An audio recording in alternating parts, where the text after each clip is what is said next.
আমরা যেরকম বলছি যে জেলি বোমা, মানে মানুষকে এটা বোঝাতে হবে জেলি বোমাটা কি। দেখো, খুব হাই লেভেল এক্সপ্লোসিভ, এটা খুব মডার্ন ডে এক্সপ্লোসিভ, খুব মডার্ন ডে ট্রান্সমিটেড এক্সপ্লোসিভ। সবথেকে বড় কথা, সবথেকে ভয়ঙ্কর জিনিস এই ধরনের এক্সপ্লোসিভের হচ্ছে এই যে এক্সপ্লোসিভগুলো ট্রান্সপোর্ট করাটা খুব ইজি। মানে এই এক্সপ্লোসিভগুলো অন্য কোনো মেটেরিয়ালের সাথে ক্রিস্টালাইজ, নন ক্রিস্টালাইজড বা সেমি ক্রিস্টালাইজ স্টেটেও এক্সপ্লোসিভগুলোকে আমরা ট্রান্সপোর্ট করতে পারি বা ট্রানজিট করতে পারি। এই ধরনের এক্সপ্লোসিভ, আমি এটুকুনি বলতে পারি, এই ধরনের এক্সপ্লোসিভ কোনো আধুনিক দেশ থেকেই এসছে। এই ধরনের এক্সপ্লোসিভ কোনো খুব ব্যাকওয়ার্ড নেশনে এই ধরনের এক্সপ্লোসিভ তৈরি করা বা তারা ইন্ডিপেন্ডেন্টলি তৈরি করছে এরকম রেকর্ড ভারত সরকারের কাছে আছে বলে আমার মনে হয় না। এই ধরনের এক্সপ্লোসিভগুলো সাধারণত কী হয়, স্টেশন ম্যানুফ্যাকচার্ড হয়। এবার এই স্টেশন ম্যানুফ্যাকচারটা খুব টেকনিক্যাল একটা কথা বললাম। স্টেশন ম্যানুফ্যাকচার্ড মানে আমি একটা কোনো দেশকে, কোনো একটা আইল্যান্ডকে বা কোনো একটা সো কল্ড, আমি বলবো খুব সহজ ভাষায় বলতে গেলে, যে ডিপ্লোম্যাটিক্যালি একটা এয়ারবিএনবির মতো একটা জিনিসকে তৈরি করলাম, যে জিনিসকে আমরা ভাড়া দিলাম। ভাড়া দিয়ে সেখানে এই ধরনের ডেঞ্জারাস জিনিসপত্র, খতরনাক ইনস্ট্রুমেন্টস আমরা তৈরি করলাম। এই জিনিসগুলো তৈরি করে আমরা ট্রান্সপোর্ট করতে পারবো বিভিন্ন দেশে। এবং আমি যে কোয়ান্টিটিটা তোমাদের চ্যানেলে দেখছি এখানে এসছে, এই কোয়ান্টিটিটা কোনো নির্দিষ্ট দেশকে আক্রমণ করতে এসছে বলে আমার মনে হয় না।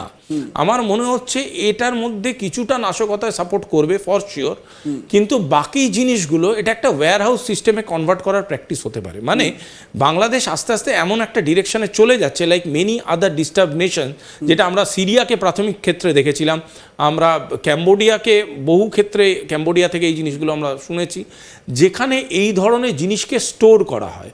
কোনো একটা নির্দিষ্ট দেশ, সেই নির্দিষ্ট দেশ কোনো একটাভাবে এই ধরনের এক্সপ্লোসিভকে তাদের বর্ডার লাইন ক্রস করিয়ে ঢোকায় এবং সেখানে স্টোর করে রাখে, যেটা কোনো একটা নির্দিষ্ট কারণে পরবর্তীকালে ব্যবহৃত হয়।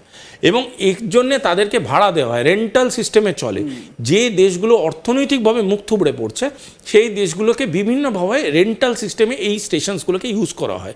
আজকের ডেটে দেখে খুব দুঃখ লাগছে, খুব খারাপ লাগছে, বাংলাদেশ এতটাই কম্প্রোমাইজ স্টেট অফ প্রেজেন্সে চলে গেছে যে বাংলাদেশ এইগুলো অ্যাকসেপ্ট করতে বাধ্য হচ্ছে। এবং এই জিনিসগুলোর মধ্যে সবথেকে ডেঞ্জারাস যেই সাইডটা আছে, যেটা আমি প্রথমেই বললাম, সেটা হচ্ছে ট্রানজিট। একটা এক্সপ্লোসিভ যখন ট্রান্সফার্ড হয়, সেটা যদি কোনোদিনই এক্সপ্লোসিভ ফরম্যাটে হয় না, সেটা নয় খুব ব্রেক করে হয়, পরে গিয়ে অ্যাসেম্বল করা হয়, আর নহলে এমনভাবে ট্রানজিট হয় যেটাকে জেনারেল ইকুইপমেন্টের সাথে মিশে যায়। আমি বলতে চাই না একটা ওপেন চ্যানেলে বসে যে কী ভাবে ট্রানজিট করে না, because that is not a good practice, people should know. But আমরা যেটা ডেলি ইউসেজের জিনিসপত্র ইউজ করি, ধরো সাবান, ধরো বডি লোশন, ধরো জেল, বিভিন্ন রকম shower gel, n number of gels, সেই জেলে ভেরি মাচ লিকুইফাইড ক্রিস্টালাইন স্টেটে আমি একটা জিনিসকে ট্রানজিট করতে পারি, যেটা পরবর্তীকালে গিয়ে আমরা আবার করে যেটাকে রিক্রিস্টালাইজ করে আরও পাওয়ারফুলি সেটাকে পরবর্তীকালে ডেটোনেট করতে পারি, মানে ইউজ করতে পারি, এক্সিকিউট করতে পারি। দিস কাইন্ড অফ প্র্যাকটিসেস, এটাই হচ্ছে ভীষণ একটা খতরনাক ইন্ডিকেশন। এবং এই ইন্ডিকেশনটা এতটাই ডেঞ্জারাস যে আজকের ডেটে দাঁড়িয়ে যদি এটা বাংলাদেশের কাছেই বাংলাদেশের ব্যাকফায়ার করে, it is very very dangerous for their internal security. Forget external security, forget India's national security, think of Bangladesh internal security. ওদের নিজস্ব সিকিউরিটি যে কতটা কম্প্রোমাইজ স্টেটে চলে যাচ্ছে, আনবিলিভেবল। সেকেন্ড, এর সাথে অনেক রকম বায়োকেমিক্যাল ইউসেজ থাকে। এই বায়োকেমিক্যাল ইউসেজগুলো স্টোরেজে ইউজ হয়, এই বায়োকেমিক্যাল প্রেজেন্সগুলো ওদেরকে প্রিজার্ভ করতে ইউজ হয়। এই বায়োকেমিক্যাল ইনস্ট্রুমেন্টসগুলোর কিন্তু মারাত্মক রকম বায়োলজিক্যাল এফেক্ট আছে, যেটা বাংলাদেশের জনতাকে ভোগ করতে হবে। এবং সেইটার করার দিকেই তারা যেভাবে বেপরোয়াভাবে এগিয়ে চলেছে, এবং যদি আমি প্রাথমিকভাবে ধরেই নিই এটা ভারতের ক্ষতি করার জন্য এই ধরনের স্টেপ নিচ্ছে, আমি বলছি ভারতের ক্ষতি করার আগে তাদের নিজস্ব ক্ষতি হতে চলেছে।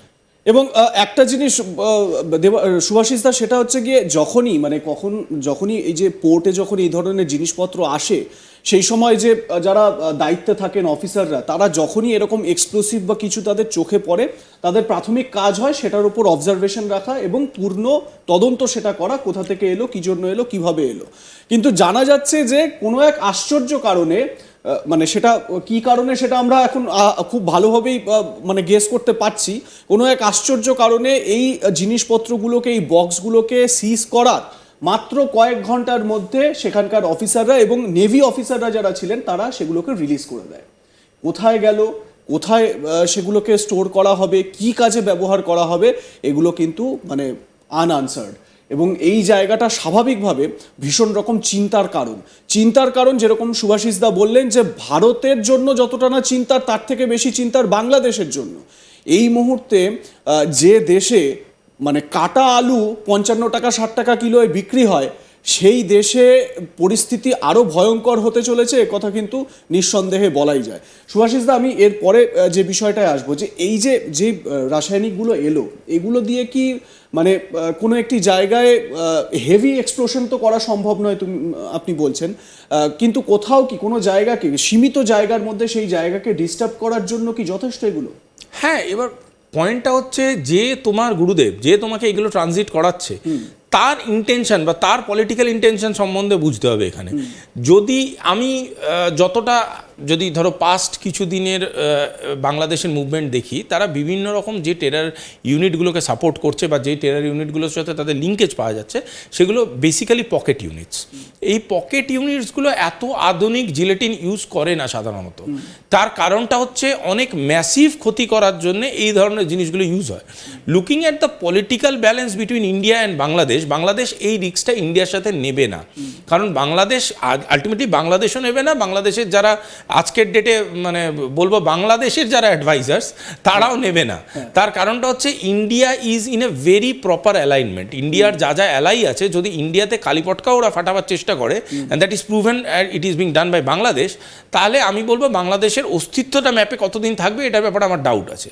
সুতরাং এই ধরনের কাজ করবে না ওরা, এতটা সাহস ওদের নেই। কিন্তু এই যে জিনিসগুলো এরা তৈরি করছে, এই জিনিসগুলো এরা ছোট ছোট ইউনিটে ভাগ করে বিভিন্ন জায়গায় ছড়াতে পারে, এবং এই ছোট ছোট ইউনিটে ভাগ করে যদি বিভিন্ন জায়গায় ছড়ায়, সেক্ষেত্রে এটাও অ্যাড করে নাও আমার সাথে যে ওয়েল ট্রেন্ড প্রফেশনাল এক্সিকিউটরদেরও তখন পেনিট্রেট করাতে হবে, যারা এই ধরনের এই জায়গা থেকে আমাদের এই চ্যানেলেই অনেক যারা ডিফেন্স এক্সপার্ট রয়েছেন, এক্স আর্মি পার্সন যারা আমাদের সঙ্গে এসেছেন, কথা বলেছেন, তারা একটা কথা বলছেন যে বাংলাদেশের পক্ষে যুদ্ধে যাওয়া তো সম্ভব নয়, কিন্তু ওরা হয়তো প্রক্সি ওয়ারের চেষ্টা করবে। আমার এখানে তোমার কাছে একটা প্রশ্ন, এই প্রক্সি ওয়ারটা কি বাংলাদেশ করবে, নাকি প্রক্সি ওয়ার চীন করানোর চেষ্টা করবে? কারণ আমরা গালওয়ানের মানে যে সিচুয়েশন দেখেছিলাম, কাজানে গিয়ে একটা মিটিংয়ের মাধ্যমে কাজানে গিয়ে সেই বরফটা গলেছে। চীনের কি এটা প্রক্সি ওয়ারের একটা চেষ্টা? দেখো, যদি এইটা এক সপ্তাহ আগে এই কোয়েশ্চেনটা করতে, তাহলে একটা উত্তর হতো। এক সপ্তাহ বাদে উত্তরটা পাল্টে গেছে। আন্তর্জাতিক সম্পর্কে এটাই মজা, মানে প্রতি সেকেন্ডে উত্তরগুলো পাল্টে যায়। হ্যাঁ, পয়েন্টটা হচ্ছে রিলেশনশিপ নিয়ে আমি প্রথমেই একটা কথা বললাম, আন্তর্জাতিক সম্পর্কে কেউ পার্মানেন্ট বন্ধু বা কেউ পার্মানেন্ট শত্রু হয় না। আন্তর্জাতিক সম্পর্কে সব থেকে ইম্পর্টেন্ট ওয়ার্ড হচ্ছে ইন্টারেস্ট।